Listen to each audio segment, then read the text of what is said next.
네, 8월 5일 NH투자증권 모닝미팅 시작하도록 하겠습니다. 전일 미국 증시는 혼조세를 보였는데요.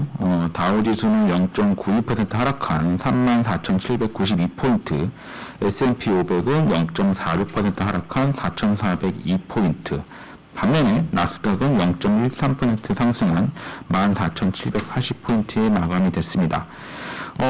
기술주하고 커뮤니케이션 서비스 산업들은 다 올랐는데 그 두 개 산업을 제외한 나머지 산업은 다 일제히 하락하는 모습을 보였습니다. 일단은 민간 고용 지표가 불운한 모습을 보이면서 미국의 경기 회복 둔화에 대한 우려가 일단 반영된 걸로 보입니다. 금일 모닝미팅 자료는 7건이 있습니다. 일단은 SK이노베이션, SKC 두 종목 관련해서 황유식 위원이 발표하도록 하겠습니다. 황유식 위원 접속돼 있나요? 네, SK이노베이션 말씀드리겠습니다. 어제 오전에 2차전지 사업 100% 자회사로 분사하는 물적 분할 공시를 했습니다. 공격적인 2차전지 사업 계획을 수립을 하고 있고요. 이를 위해서는 대규모 자금 조달이 필수적입니다. 현재 물적 분할 후에 IPO를 하는 방안이 가장 현실적이고 거의 유일한 방법이 아닌가 생각이 좀 들고요. 이전에도 계속 강조를 드렸지만 2차전지 사업이 이 자금이 상당히 많이 투입되는 지금 상황입니다.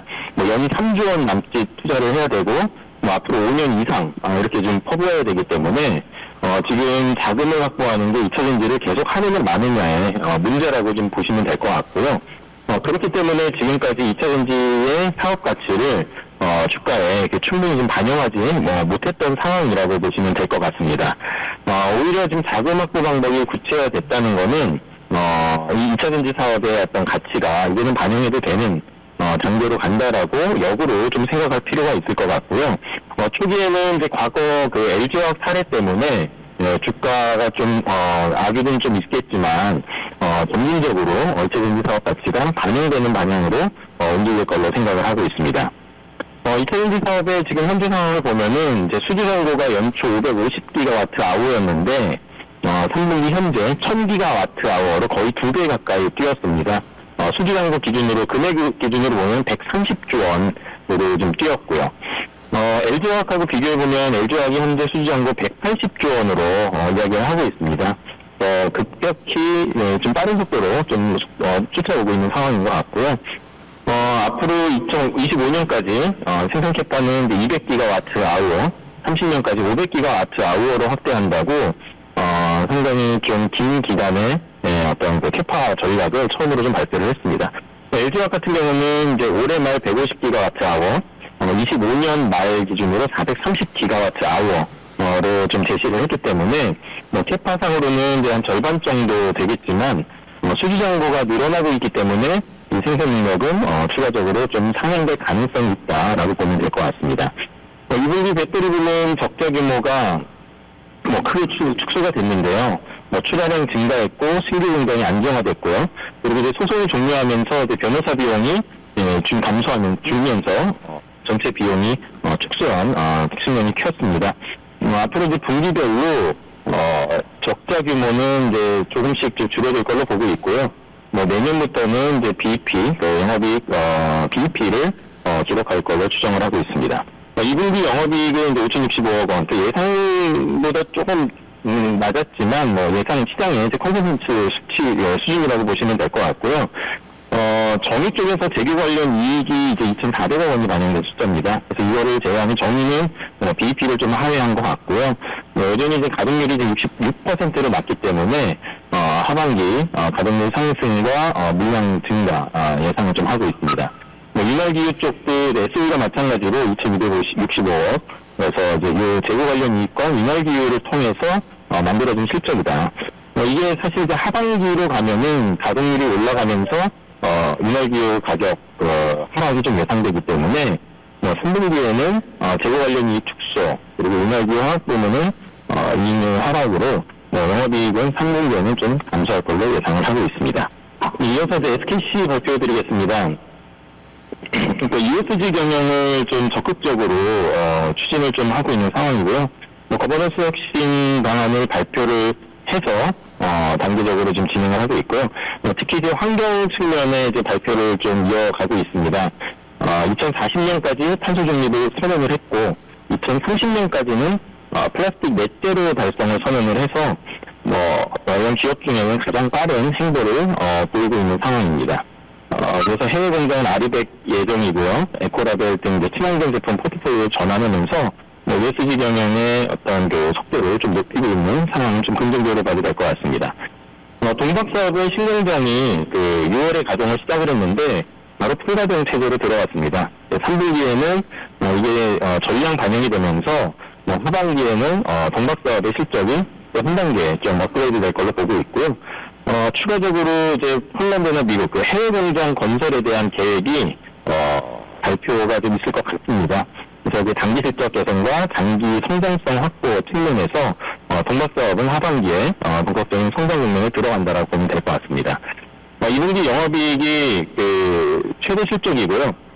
직전 분기가 이제 818억 원의 최대 실적이었는데 또다시 이걸 경신을 했습니다. 화학과 필름 쪽에 어떤 실적이 개선된 요인이 좀 있었다라고 보면 될 것 같고, 3분기에는 화학 쪽은 좀 다소 낮아질 걸로 좀 보고 있는 상황이고요. 다만 동박사업이 좀 실적이 치고 좀 올라가는 모습이기 때문에 전체적인 어떤 회사의 그림 그리고 실적의 방향성은 굉장히 좀 양호하다 그렇게 보면 될 것 같습니다. 네, 이상입니다. LG화학과 좀 유사한 이렇게 흐름을 보인다라고 볼 수 있을 것 같은데, 지금 쉽진 않겠지만 주가 관점에서 접근을 한다면 지금 저희가 어떤 그림을 그려볼 수 있고, 투자 전략 관점에서는 어떤 전략을 취하는 게 좋을지 좀 설명 좀 부탁드리겠습니다. 네, 이게 예전부터 말씀드리지만 LG화학하고는 사실 사례가 좀 달라요. 작년에 이제 LG화학은 주가가 굉장히 큰 랠리를 하는 가운데 발표를 해서 이제 매도 수익 차림의 비밀을 제공을 좀 했었던 측면이 있고요. 이노베이션은 오히려 오르지도 않고 두 번에 걸쳐서 지금 때려 맞은 상황이라서 오히려 이제 2차 전지 가치를 반영한 상태에서 그러니까 매도했냐, 그리고 이노베이션은 반영을 안 한 상태에서 또 이제 하락을 했냐, 이 차이가 좀 있고요. 근데 이제 투자자분들 기억에 너무 이제 LG화학의 기억이 강하기 때문에 반사적으로 좀 반응을 좀 하는 것 같고요. 주가 흐름은 일단 초기에는 이제 조정을 좀 받았죠. 지난번에도 받았고 어제도 좀 받았는데 생각보다 좀 빨리 회복할 것 같다라는 생각입니다.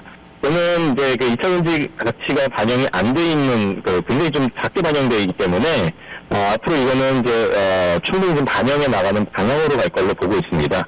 그래서 단기적으로는 좀 조정을 받겠지만 빠른 시일 내에 마무리가 되고 본격적으로 2차 전지 가치를 반영을 하기 위한 어떤 그런 주가 움직임이 좀 예상이 되고요.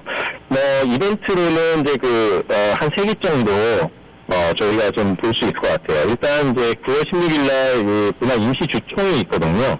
그래서 이제 요 기점을 좀 한번 좀 생각을 해볼 수 있고요. 두 번째는 분할 기일이 10월 1일입니다. 요기쯤. 또 하나는 이제 LG 에너지 솔루션 상장이 9월에서 10월, 그 정도에 할 것 같은데, 그게 이제 상장되면서 그 가치의 변화를 보면서, 주가가 이제 이노베이션 쪽으로 다시 좀 올려 들어올 수도 있다. 그래서 이 세 가지 이벤트의 어떤 좀 계기가 좀 될 수도 있다는 좀 생각을 하고 있고요. 하반기 토픽으로 SKC를 제시를 했었지만, 이제 SK 이노베이션도 토픽으로 좀 보셔도 좀 될 것 같습니다.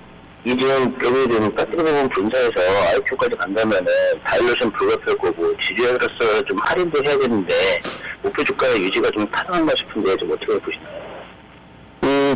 그게 이제 할인되는 요인만 지금 말씀을 하셨는데 2차 전지의 가치 반영이 지금 안 돼 있거든요. 그러니까 가치를 반영하고 그리고 할인하고 디스카운트하고 이렇게 돼야 되는데 가치 반영을 안 한 상태에서 할인하고 디스카운트를 먼저 생각하신다는 거죠. 그래서 일단은 목표 주가에 지금 목표 주가에 가치를 같이 반영 안 하신 건가요? 지금 우리 밸류에이션 지금 요거는 이제 가치가 10원 정도 가치가 좀 반영이 돼 있는 상황이고요.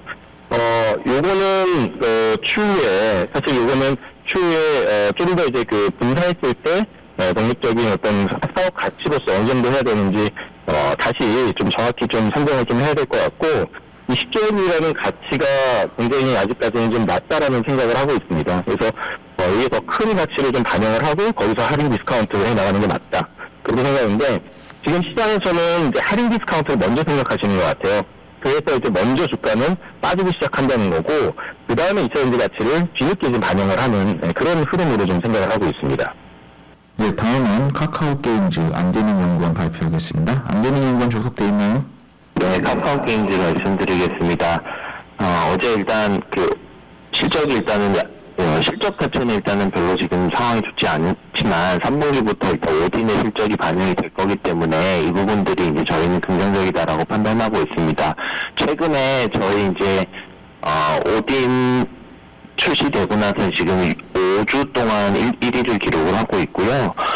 이 부분들이 이제 최근에 주가가 좀 많이 올랐다가 차익 실현 매물들이 나오면서 주가 조정을 받고 있습니다. 하지만 여전히 실적에 대한 기대감들, 그리고 밸류에이션이 별로 비싸지 않은 부분들, 그리고 트래픽 여전히 견고하고 5주 동안 지금 1위를 기록을 하고 있어서 저희는 상당히 당분간 계속 상위권을 유지하지 않을까 이렇게 판단을 하고 있습니다. 불법 출시에 대해서 이제 걱정을 좀 하시는데요. 그 부분에 있어서는 제가 봤을 때는 지금 현재 1위를 상당히 오랜 기간 동안 유지를 하고 있어서 불소투 출시 이후에도 일정 매출은 유지가 되지 않을까 이렇게 예상을 하고 있습니다. 카카오 게임즈 여전히 저희 중요한 게임즈 중에서는 제일 선호 종목으로 추천드리도록 하겠습니다. 이상입니다. 동원 F&B 조미진 연구원 발표하겠습니다.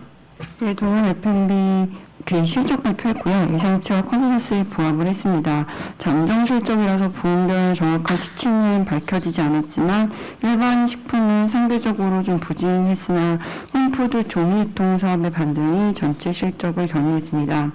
현재 델타 변이 바이러스 확산 우려가 있지만 홈푸드 중 급식을 제외한 다른 부분의 실적 타격은 없는 것으로 파악을 했고요. 참치 억가 등 핵심 원재료 상승 분할도 다른 음식료 업체들 대비 상대적으로 크지 않고 하반기에는 상반기 진행한 가격 이상 효과도 점진적으로 나타나며 실적 개선세 이어질 것으로 전망합니다. 목표 주가 27만 원 유지하겠습니다. 이상입니다. 네, 다음은 파이어링크 강경근 연구원 발표하겠습니다. 파이어링크 말씀드리겠습니다. AI, 5G, 메타버스 등 이제 4차 산업혁명 시대에는 이제 필연적으로 데이터 트래픽 폭증과 이제 보안 이슈에 직면하게 되는데요. 동사는 이에 최적화된 솔루션을 이제 보유하고 있는 회사입니다. 우선 정부의 디지털 뉴딜 정책 가시화에 따른 수혜가 좀 예상이 되고 있는데요. 정부는 이제 지난해 발표한 디지털 뉴딜 정책의 일환으로 이제 8,300억 원을 투자하여서 이제 현재 17%에 불과한 행정기관의 클라우드 전환율을 100%까지 끌어올리겠다고 이제 발표하였습니다. 이제 동사의 주력 제품인 이제 ADC는 이제 네트워크 트래픽을 관리하면서 이 데이터 센터의 효율성과 안전성을 향상시키는 장치로 이제 데이터 센터 솔루션의 핵심 제품입니다. 이제 동사 국내 ADC 점유율 1위 기업으로 이제 단연간 이제 조달청 나라장터 판매 1위를 기록한 만큼 이 정부 정책 시행에 따른 좀 직접적인 수혜가 기대되고 있습니다. 이제 또 주목하고 있는 점은 이 동사 최대 주주 이 NHN의 클라우드 사업 강화에 따른 낙수 효과가 기대된다는 점인데요. 이제 NHN은 사업 전략 발표에서 이 클라우드 부분의 2025년 연매출 1조 원 달성을 목표로 설정하였습니다. 이제 NHN이 판교에 2015년에 데이터 센터를 지었는데 여기에 이제 2022년 광주, 2023년 김해, 2025년 순천 이렇게 순차적으로 주요 거점에 데이터 센터를 확충할 계획입니다. 총 투자 금액만 거의 1조 원에 달하는 대규모 투자고요. 이제 동사는 이제 NHN의 계열사이자 NHN의 클라우드 비즈니스 파트너로서 이 클라우드 컨설팅이랑 구축 등 이 통합 클라우드 서비스를 제공하고 있기 때문에 최대 주주의 클라우드 사업 강화에 따른 수혜도 예상되고 있습니다. 전 부문에서 이제 디지털 트랜스포메이션이 가속화되고 디지털 뉴딜 정책 수혜 그리고 모회사 NHN과 시너지 등을 고려하면은 실적은 이제 중장기적으로 안정적으로 우상향을 할 것으로 전망하고요. 이제 올해의 예상 PER이 9.6배입니다. 근데 이 회사 올해 순연금이 400억 원 정도 되는데 이를 반영하면은 PER이 6배밖에 되지 않습니다. 이처럼 중장기 성장이 보이고 이제 밸류에이션 매력도 좀 보유하고 있기 때문에 추천드리도록 하겠습니다. 제가 한 가지 질문을 좀 드리면 작년에 파이어링크 같은 경우는 데이터 3법에 대한 마이데이터 이런 것들과 관련해서 보안 관제 쪽 시장이 커질 것 같다라는 그런 것 때문에 파이어링크가 부각이 되기도 했었는데 최근에 그쪽과 관련해서 보안 관제 쪽 파이어링크 상황은 어떤지도 같이 좀 말씀해 주세요. 일단 보안 관제, 그 보안 컨설팅 이쪽 부분에 대해서 말씀을 드리면은 이제 전반적으로 일단 산업 패러다임도 변화하고 있고 좀 우호적인 정책 환경이 조성되고 있습니다.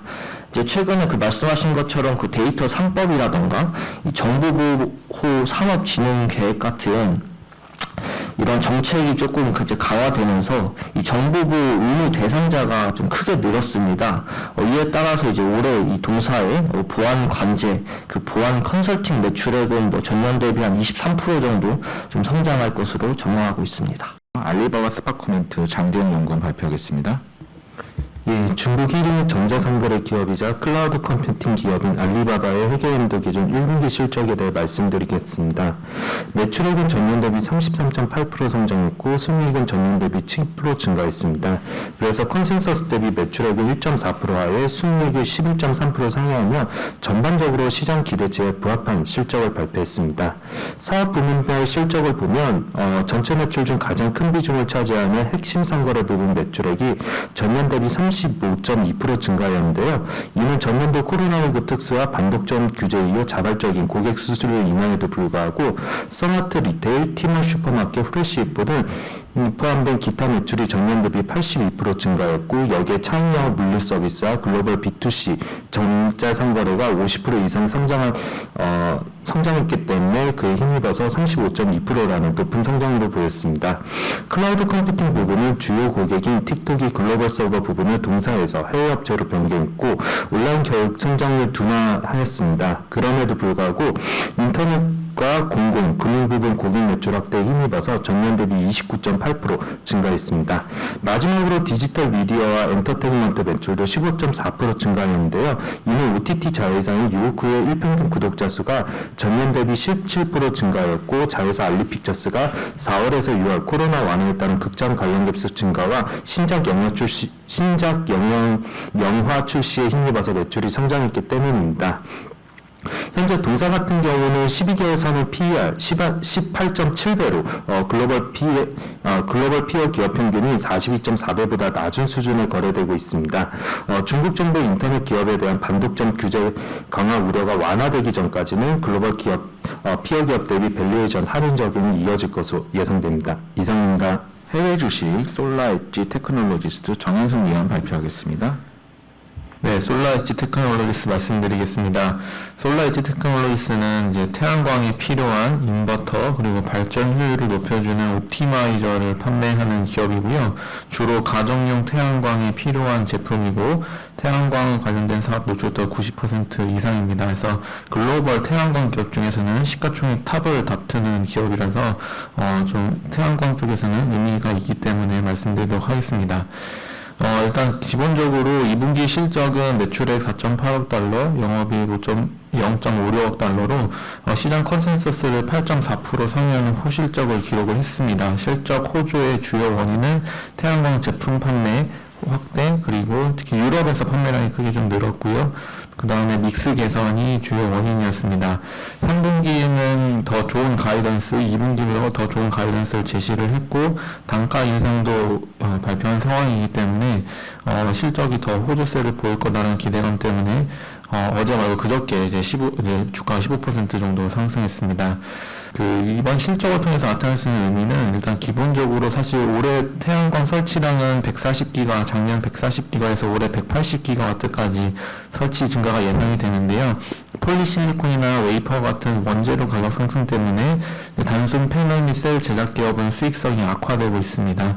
다만 태양광 발전에 필요한 이런 이제 어디셔널 부품 같은 경우는 인버터 같은 경우는 태양광 설치 수혜를 온전히 누리고 있는 상황입니다.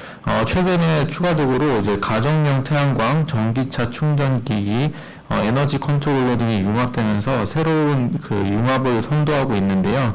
2차전지 기업인 한국의 2차전지 기업인 코칸이라는 기업을 인수했고 테슬라와 협력을 통해서 태양광 인버터, 전기차 충전, 소규모 ESS가 결합된 에너지 컨트롤러를 이제 판매를 시작을 했습니다. 그래서 북미 지역 판매가 시작됐고요. 하반기에는 호주랑 유럽으로 판매가 시작될 예정이라서 또 새로운 융합 사업을 또 이끌어가는 그런 기업이라고 생각하고 있습니다. 그래서 올해 설치량이 증가하는 가운데 차별적인 이익 성장세가 나타날 거로 보고 있고요. 올해는 이러한 셀 모듈 제작사들보다는 하반기 이런 추가적인 부품을 제작해서 납품하는 업체들의 주가 퍼포먼스가 차이가 날 것으로 좀 보고 있습니다. 이상입니다. 인버터 쪽이 좋다고 하더라도 원가 상승을 불러피한 거 아닌가요? 원가 관련해가지고 이쪽 컨트롤 어떻게 하고 있나요? 그러니까 이제 주요 원가 중에 하나가 반도체고 그런 부분들이 있는데 여기는 지금 단가 상승을 통해서 지금 방어를 할 수 있는 상황이고요. 실제로 2분기 때도 원가 부분들이 올라온 부분들이 있었지만 매출의 그로스가 매우 컸고 플러스로 GP 마진이 30%가 넘기 때문에 충분히 커버할 수 있는 정도 수준이다라고 보고 있고 지금 재고가 워낙 낮은 상황이기 때문에 대리점의 재고가 워낙 낮은 상황이기 때문에 단가 인상도 충분히 가능할 것으로 보고 있습니다. 네, 추가 질문 없으시면 8월 5일 NH투자증권 모닝미팅 마치도록 하겠습니다.